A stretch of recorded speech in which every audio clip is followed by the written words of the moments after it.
Okay, and we're live. Let's do it. Hello, everyone.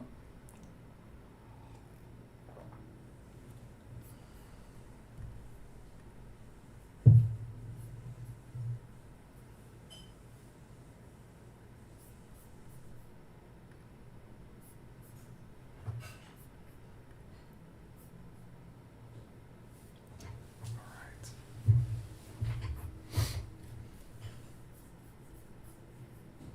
Here we go.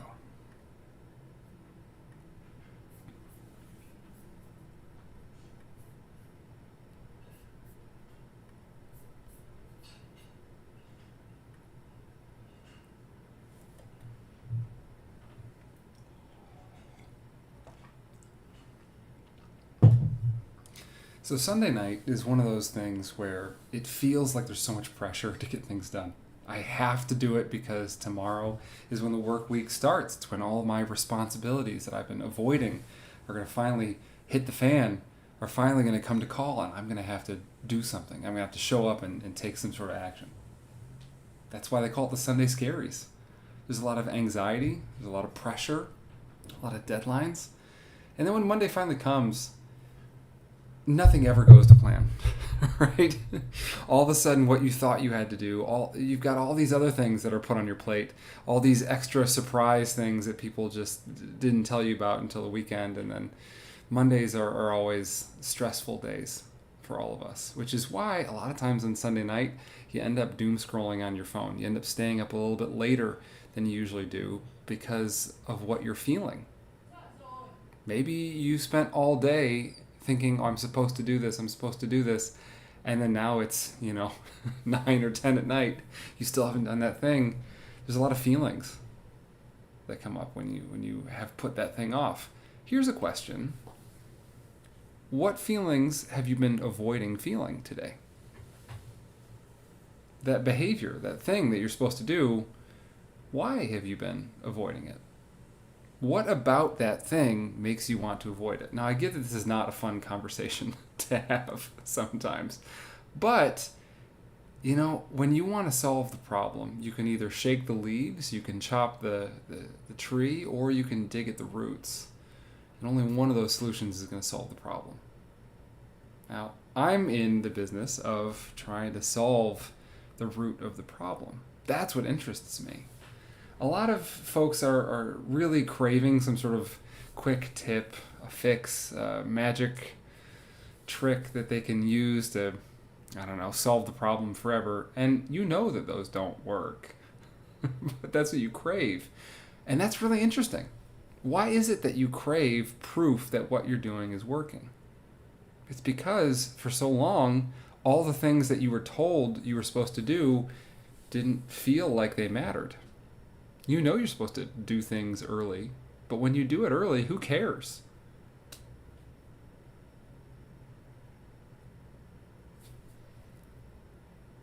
If you just joined, so did I.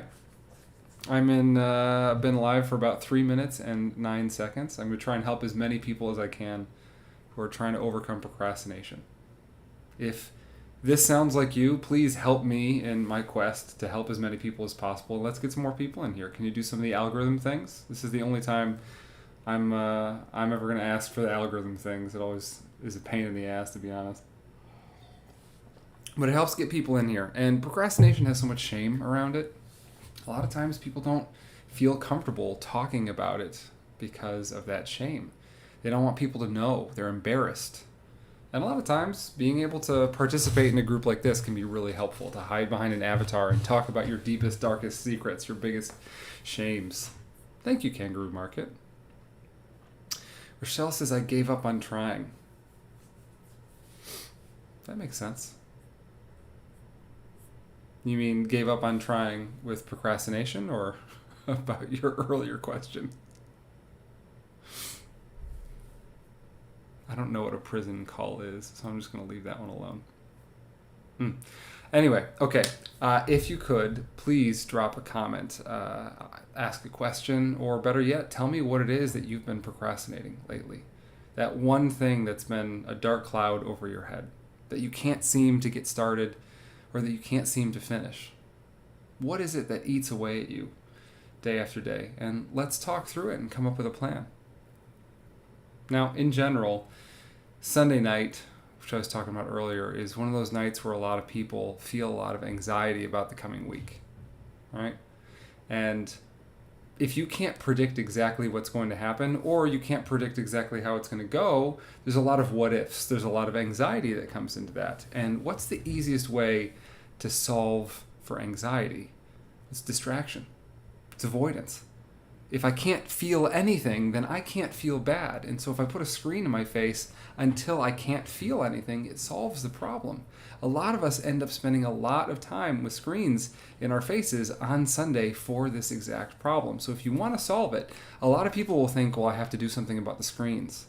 I say no.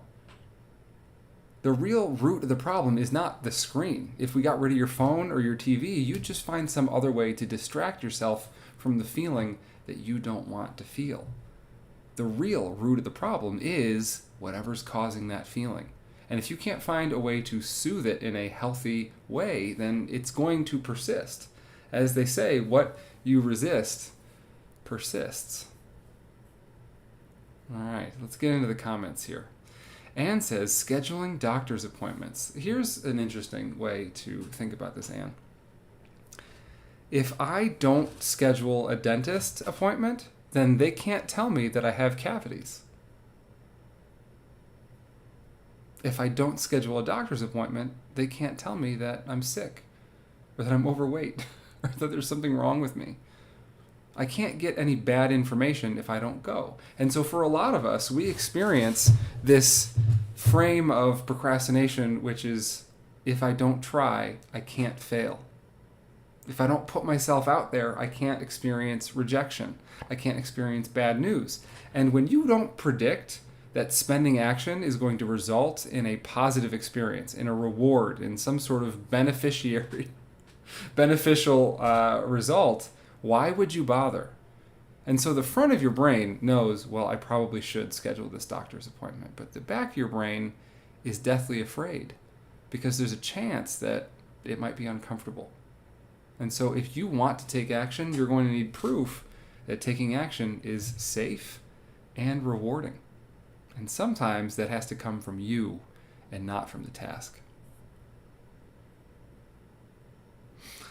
Rochelle says, struggling with getting a new car and new glasses. What if you spend all that money and you make a mistake, or it doesn't go well, or you get a bad deal?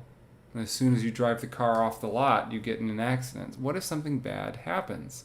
There's a lot of anxiety that comes with money. And the easiest way to avoid a potential bad outcome is to avoid taking action. We know this. And if you can't predict with certainty that taking action is going to be rewarding and is going to be safe, then a lot of times we don't. And that's why in my teaching, I'm always talking about finding ways to prove to yourself that taking action is the right thing, that doing the right thing is always the right thing. Now, recently I was driving through an intersection, and I remember a couple years ago I almost got in a really bad accident at this intersection. And this is relevant because sometimes you drive through green lights and bad things happen. And sometimes you drive through red lights and good things happen. And in those moments, your brain learns. What patterns is it recognizing? Is it learning that doing the right thing isn't always the right thing? That doing the wrong thing is sometimes good? Well, compare this to sometimes you study really hard for a test and then you fail. And sometimes you don't study at all and then you do well. And then the next time you're trying to force yourself to study and you can't feel motivated, well, I wonder why. You've taught your brain a lesson that doing the right thing isn't always the right thing. And so because of that, we as humans have to go into our brains and say, hey, inner child, frontal lobe, back in my brain, I have to tell you that doing the right thing is the right thing, and I'm going to reinforce it with proof. I'm going to show you that the more that you do this, the more it matters. Now, there are many ways to do this. I use something with my clients I call the marbles system. I'm sure we'll talk about that a lot tonight, but I want to jump into the clients here because I'm getting a little bit behind. Okay. Yes, exactly. Alice says, I'm unemployed and currently applying for different jobs. If I get accepted, I feel like I can't do it. Interesting. So the self-sabotage that we feel sometimes could be because of a fear of, if I take this action and you get the result, maybe I won't be able to handle it. And so a lot of times our resistance comes from identity. So for example, like let's say that, here's an example. Like somebody comes up to you outside a bar and offers you a cigarette and you're like, no, it's okay, I'm all right. And that's, number one. And number two, somebody comes up to you and you say, no, I don't smoke. In one option, it's just you said no, but in number two, it was no with the reinforcement of your identity, of who you are. And one of those feels a lot stronger than the other one. And so when your identity is someone who isn't capable, it makes it really hard to make decisions that disagree with whatever it is that your brain already thinks, already feels. Sometimes this has to do with what you'll call confirmation bias, where we pay more attention to the things that confirm our beliefs. So, for example, you look at your algorithm, it's all things that generally you like or are interested in, and it's not showing you a lot of things that you don't care about. So if you don't care about fishing, like there's no fishing on your For You page. And that's the way that your life is too. Now, it's not always about things that you enjoy. Sometimes it's about your insecurities. And when you're collecting data in the real world, if I feel like I'm ugly, I'm going to collect more data that shows me that I'm ugly. But if I feel like I'm handsome, then I'm going to collect more data that shows me that. Or if I'm smart, or if I'm stupid, or if I'm hardworking, or if I'm lazy. Am I really lazy? Probably not. But if I think that I am, my brain will just endlessly collect data and prove to me, see, you're lazy, told you. And a lot of times if we get these messages growing up from people that we're supposed to trust, that we're ugly or stupid or lazy, then we end up collecting a lot of that information and reinforcing these beliefs that aren't even true to begin with. It's a deep hole there. Blue Sun says, no reward. Yes. Yes. Sanchez, bought an online training course 6 months ago and cannot get past the first video lesson. This is very common. So let's ask you this. What feeling are you avoiding feeling by avoiding doing this video course? Maybe it's, what if it's boring? What if it's a waste of time? What if it's a waste of money? What if it's hard? I can't handle it? What if it proves something about myself that I'm not ready to accept? There are a number of feelings here that you could be avoiding. Also, sometimes it's as simple as, well, if I do the online course, who cares? It's like reading a book. Why should I read a book? I don't have any proof that doing it matters. Now, I have to read a lot to be good at what I do. And what I learned very early on is that it's hard to force myself to do something that I don't want to do. It's not a good strategy, yet that's the strategy most people think they have to use to overcome procrastination. Instead, you have to prove that what you're doing matters. So every time I'm reading 10 pages or finishing a chapter or finishing a book or whatever moves the needle for me, I would pick up a marble, I would say something about what I just did, why it matters to me, and then drop that marble in a bowl.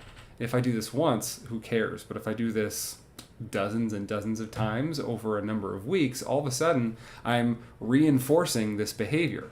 I'm linking that behavior to my identity and proving that, number one, I am someone who reads. Number two, that the more that I read, the better it is for me. And I'm incentivizing me to do this behavior. So for you, Sanchez family, what's your incentive? Why should you bother? I get it from the computer like 5 minutes in. Yeah, I'm sure. It's probably pretty uncomfortable. Why should you think about it like, if this was a video game and you finished the course, what change in your experience points or your attributes would you get? +1 intelligence, +1 business acumen. You'd have some sort of proof that what you did mattered. But in real life, we don't have those feedback metrics. Growth is notoriously hard to track. We hope that it matters. But if we don't have proof, we question whether it does. And then we get discouraged, and then we procrastinate. So the solution here is not to force yourself to do it. It's to prove yourself that doing it matters.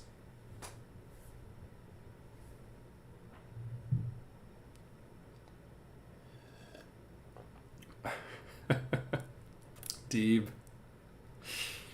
Someone could also say, well, today is the first day you smoke. All right. Maybe this is a bad example. I'm looking at some of the comments in here. Soccer is best. Scared to leave 11-year relationship. My anxiety is through the roof. Okay. That makes sense. What is the feeling that you're avoiding by avoiding taking action? I could think of a lot of them. 11 years is a lot. Your identity is closely linked to this person who you're with. But I imagine there's also a reason to leave them too, which is why it's on your mind and you're bringing it up here. Now, I'm no relationship coach, but I can also tell you that what we know about behavior is that we all experience what's called status quo bias, which in essence is the idea that it's easier to stay the same than it is to change. We prefer the devil we know to the devil we don't. A lot of times people will ask me, should I quit my job? I don't know, I hate it so much, but if I get a new one, what if it's worse? So here's a good way to think about it. A year from now, what is the percent probability that you are happy in this relationship? 0 to 100, what's the percent? And then, if you were to leave this relationship, what is the percent probability that you are happy? Now, what you have to remember is that in life, we're all gamblers. Annie Duke has a book called Thinking in Bets, which has profoundly changed my life. She makes the case in this book that every decision you've ever made has been a bet, a gamble, a wager on probabilities. Now, you usually don't have a clear assessment. You don't know if it's 86% probability, but you know generally whether it's above 50-50 or below. You can make a guess, and then you take action with whatever facts you have at the time. Now, unfortunately, because of hindsight bias, we will often look at the results of what happened and judge the quality of our decision. Here's what you need to know. You can only judge a decision by what you knew at the time the decision was made. It's impossible to see the future. And sometimes, like I mentioned earlier, you can drive through green lights and bad things happen. You can do the right thing and the wrong thing happens. Now, if you can make good decisions over a long period of time, you can predict that good things are going to happen to you in general. But sometimes you get bad luck, and that's not your fault. So, we have to find systemic ways to help ourselves to make more right decisions. A lot of times, having a list of pros and cons, going over and giving yourself, what is the probability of this? Making as many good bets as you can. That's what professional gamblers do. That's what casinos do, right? A casino will give you a game of chance that's 50-50, and then they'll take 2% off the top. So it's 49-49. And that way they don't care who wins because they always make 2%. All right, getting back into the questions and comments here. Okay. Do I have any tips to prove to myself that it matters in daily life? Good question, Joseph. I absolutely do. You need to isolate what are the behaviors that I want to see myself do more often. Step 1. Step 2, when I perform those behaviors, there needs to be some sort of habit tracking, some sort of proof that when I do it, I've written it down, I've marked it, I've put a marble in a jar, an X on a calendar. Something has to happen. And then third, you need to reinforce whatever that mark is that you've made with a verbal phrase that connects the behavior to why it matters and to who you are. So here's an example. Let's say you have a kid and you want them to share their toys more often. Be kind to others. If you see them sharing their toys, level 1, you could say, hey, great job, kid. That doesn't do much. Level 2, you could say, hey, you just shared your toys. I'm really proud of you. Better, not the best. Level 3, hey, I just saw you sharing your toys, and this is proof that you care about other people. That's why I'm proud of you. Connect the behavior to who you are, what your values are, and why it matters for you in the long run. If you do this enough times, it will reinforce that this specific behavior matters to you. Now, the front of your brain already knows that it matters, but the back of your brain doesn't. The back of your brain is where all your habits live. It's where all your your fears and insecurity and procrastination and all these instincts live that take over and defend and protect you from the scary world. I mean, your ancestors were always scanning the horizon, looking for predators, and you do the same, except instead of saber-toothed tigers, it's deadlines and responsibilities and bills and that sort of thing. So generally, what you want to realize is that I know that the pressure of these things can push me to do it. And if I wait until the last minute, I generally will. But if I want to do more than wait until the last minute, wait for accountability and deadlines to push me, I can. I just have to have proof that taking action now matters. Good question. All right, back into the comments here. Melissa says, I actually feel then I'm empathy. I travel, or world go, I'm just empathy. I need you to rewrite that one, Melissa. I don't totally understand what you're saying. Herschel says, I messed up and I have an entire semester's worth of work to do for 2 classes due tomorrow.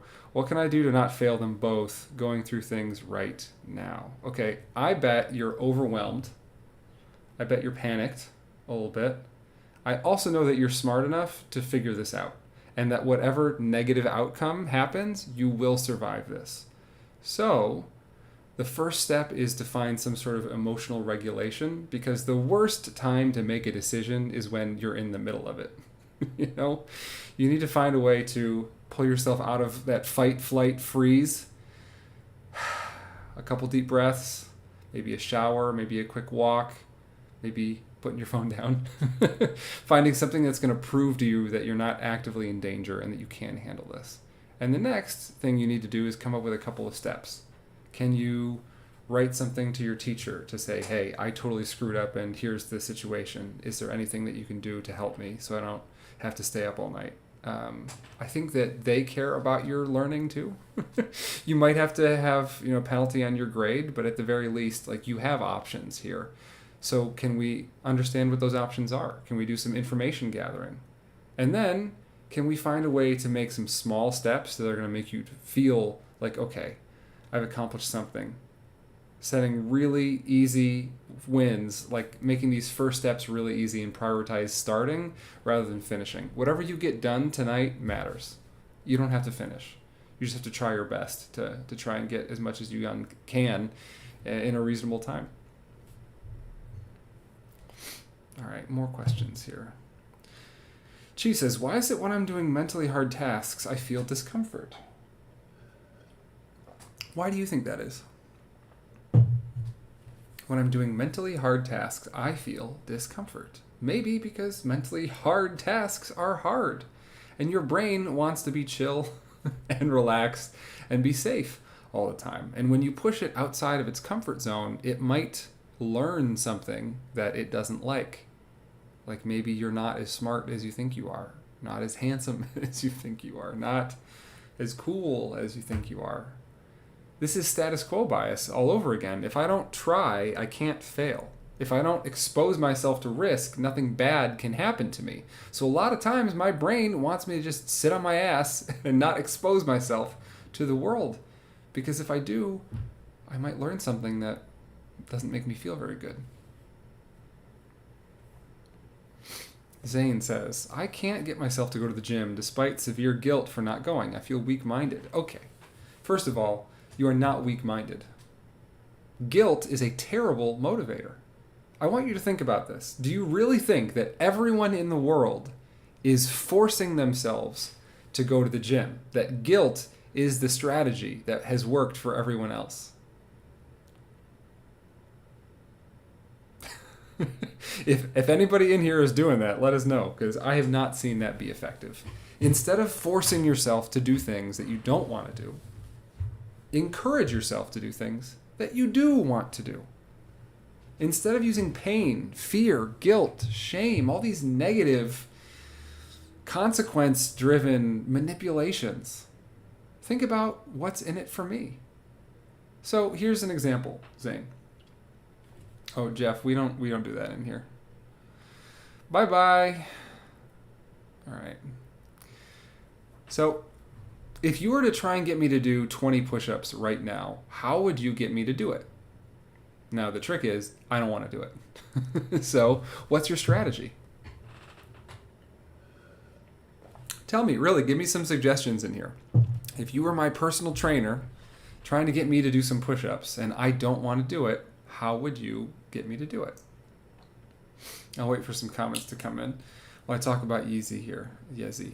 I've been putting off my college assignments. That makes sense, Yezi. Because if it's due on Friday, do I have any incentive to finish it on Thursday? Am I guaranteed to get a better grade or a better job once I graduate? School teaches you to wait until the last minute because there's no incentive to do it early, and that's not your fault. And if you do want to do it early, you're going to need some proof that it's going to matter.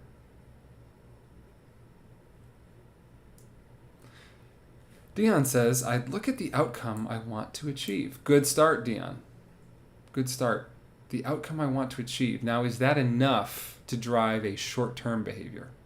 Because I know that the more push-ups I do, the healthier I'm going to be in the long run. But when I do 20 push-ups, what happens in the moment? I look the same in the mirror. The number on the scale is the same. I can't tell if I've added any years onto my life. I don't really have any proof that it's made a difference. Did you fall?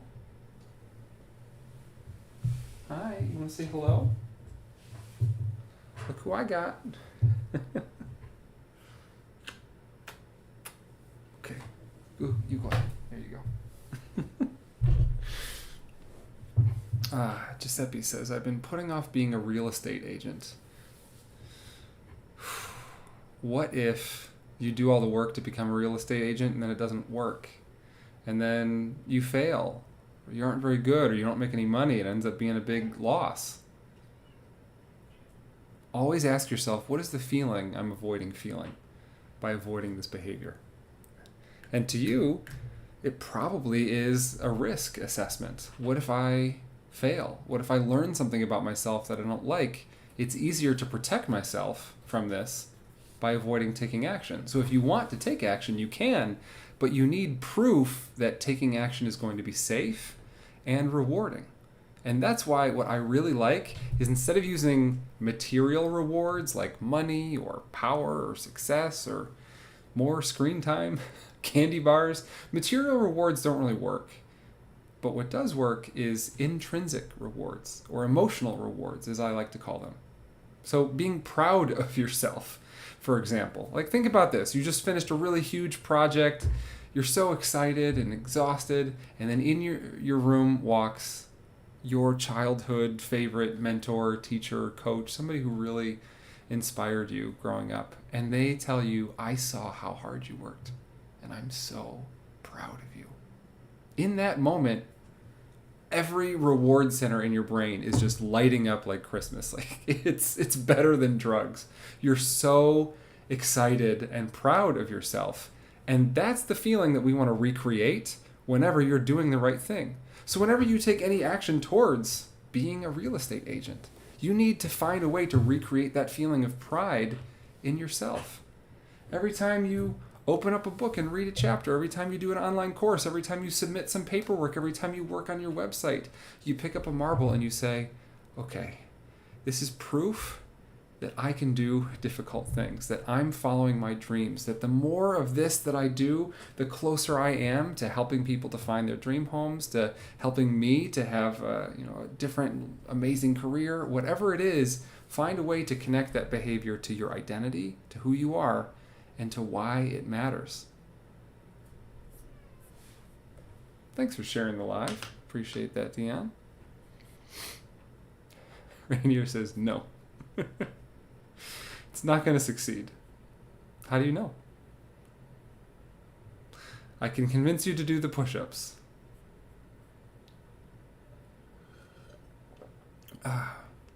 The two ways that most people try and do the push-up thing is with a consequence or a reward. I offer you a big sum of money, or I put a gun to your head. Some sort of manipulation that forces action, or a reward big enough that entices and inspires action. And when you try and get yourself to do things, it's usually one of these two solutions. Generally, the consequences one can be effective if someone else is enforcing the consequence. That's why we show up to work, right? It's a token economy. I need a salary, I need money, and if I don't show up to work, no one's going to pay me. So that sort of accountability makes me take action. However, what a lot of people who are on salary understand is it doesn't really matter how hard you work because you get paid the same every week anyway. So these sort of things, they can inspire some action, but not great action.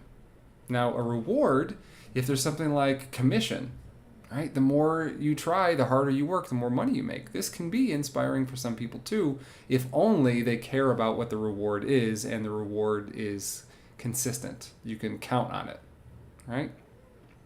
If the reward isn't big enough, then I don't care. And if the reward is inconsistent, I also don't care. And when you're in charge of giving the reward, it rarely works because I can just take the candy bar and not do the work. And so a reward or a consequence is really complicated when you are the one who you're accountable to, because we've all broken so many promises to ourselves.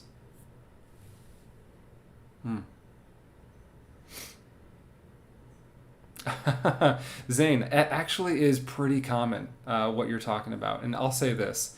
All coping mechanisms are generally the same.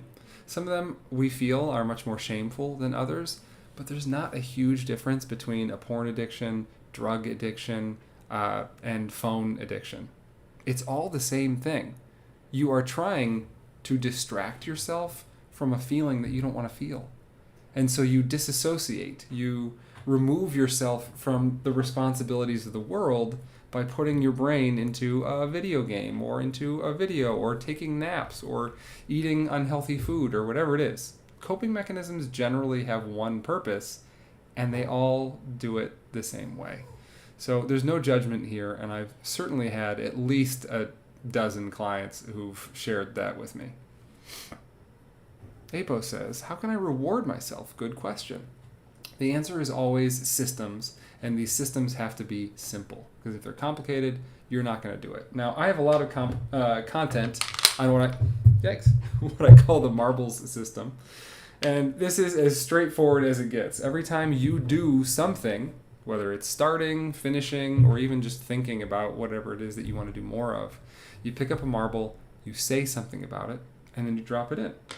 Now, the difference between a candy bar and a marble is so important, because a candy bar, I can just take a candy bar, and that candy bar has value to me, regardless of whether I do the work. But I can't take a marble unless I've done the work, because a marble means nothing. It is a symbol of whatever I decide that it means. So I can't really cheat the system, because I'll know. If I put a marble in without doing the work, it won't mean anything to me, so it won't feel rewarding. So I can't cheat. Can I give an example of the proof that you'd give yourself that's intrinsic? Yeah, sure. So, for example, I struggled for a really long time to feel motivated to do TikTok live streams. That's what I'm doing right now, right? So let's ask the question, what feeling might I be avoiding feeling? Well, what if nobody shows up? What if I suck? What if I say the wrong thing? What if I don't actually help any people? All these fears, right? Now, let's also ask, what's the reward? Well, I'm not making any money from this, right? And I'm hoping to, the more of these that I do, the more people I can help, but I also don't really have any proof of that either. And I'm also hoping that I get better at helping people, but I don't really have any proof of that either. So I need to find a way to prove it to myself, that every time I do one of these, it matters. So, for example, Jordan, you are doing a TikTok live stream. You are a streamer. You're a teacher. You're someone who cares about other people, and this is proof. And the more of these you do, the better you're going to get at speaking and helping people. You're going to get practice, make mistakes, and learn. So that the more that you do this, the more it matters for you. That's why I'm proud of you. Good job. Now, I don't always take 30 seconds to do it. Usually it's more like 5. But I wanted to give you lots of examples of how you might speak to yourself in a way that is going to tickle all the parts in the back of your brain that your inner child really craves. Dion, great example. Daily Growth Now, watching a TikTok live. Like, you are choosing to be in here right now. What does this prove about you? What does this prove about who you are, what you're capable of? You could be watching goofy videos or AI slop or whatever. Instead, you're in here listening to me because you care about yourself. Because you're someone who is learning. You're someone who is on the right path. Now, here's something interesting to think about. As recovering procrastinators, which I assume many of us are, we have a tendency, myself included, to get caught in the consuming self-help content phase and never really graduate to the taking action phase. And this is for a lot of the reasons that we've talked about already. What if I join Jordan's community and then it doesn't work? What if I'm the exception? What if there's something wrong with me? What if I try and I fail? You can prevent yourself from that if you just don't try. And it feels really good to have hope, to consume new ideas, to get excited about things. But what usually happens with most of us is we get excited about things, we'll try it sort of like once, and then if it doesn't go perfectly, we'll get discouraged and we'll quit forever. And I hate to see that. And I see it all the time. And I also see it in myself, right? And so what matters most when it comes to overcoming procrastination is not necessarily, it's not a character flaw. There's nothing wrong with you. You need support. You need good strategies, but mostly you need support. Now, I have one-on-one coaching, and I'm really good at what I do, but I also know that not everyone can afford that, which is why I spend a lot of time talking about the beauty of a community. I have a community which has a 7-day free trial if you're interested. It is $25 a month, and the primary goal is to help people like us overcome it in a sustainable way. I'm not here for a flash in the pan, a quick fix, because that stuff doesn't last. Think about it like this. If you're learning how to ride a bike, you can read, you can watch videos, you can learn as much as you can from content, but after a while you're going to have to get on the bike. Wouldn't it be easier if you had training wheels? Or if you had somebody running along next to you? Or what if you had a community of people and you were in a class? And that every time somebody else made a mistake, you could learn from theirs. And that when you made a mistake, you had 5 people who rushed over to help pick you up and say, hey, you got this. I believe in you.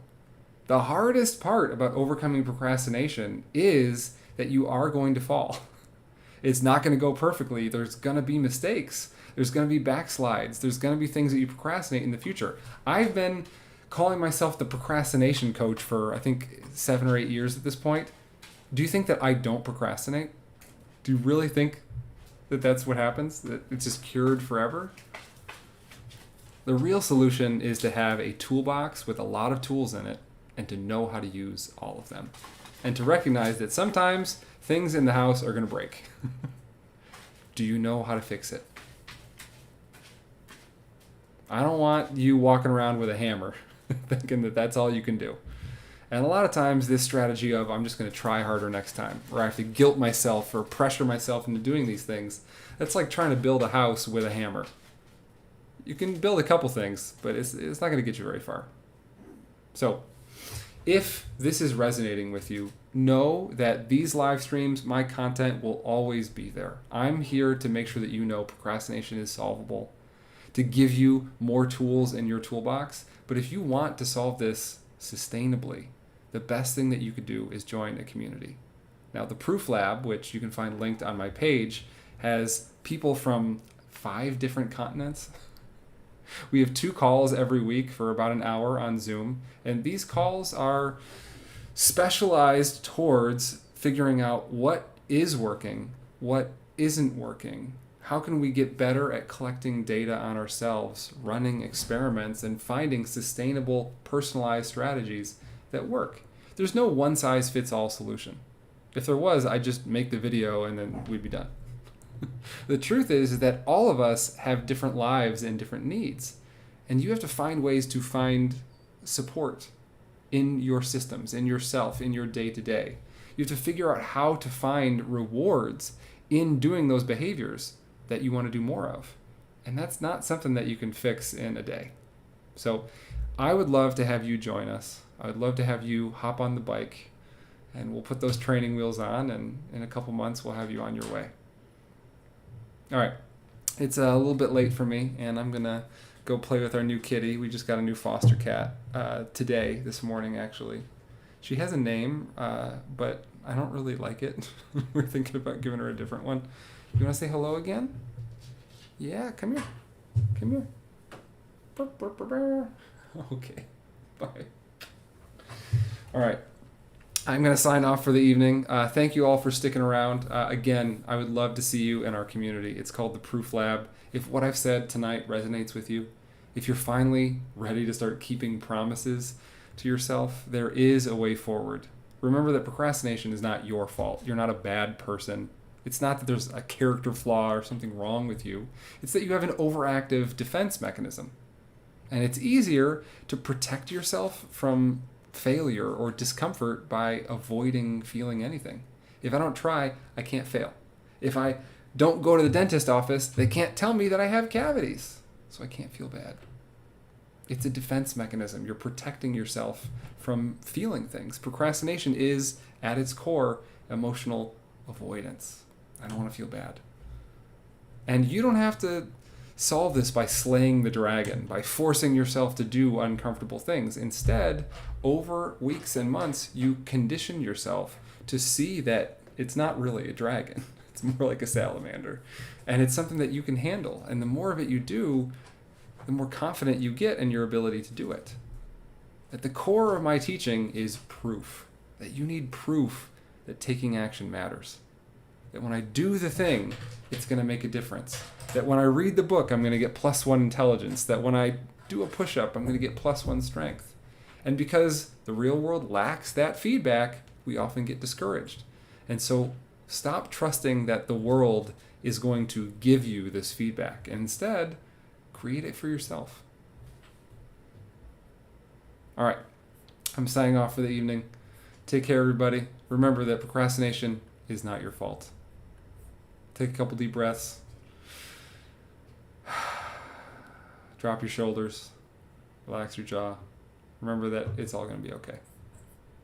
I'll see you tomorrow.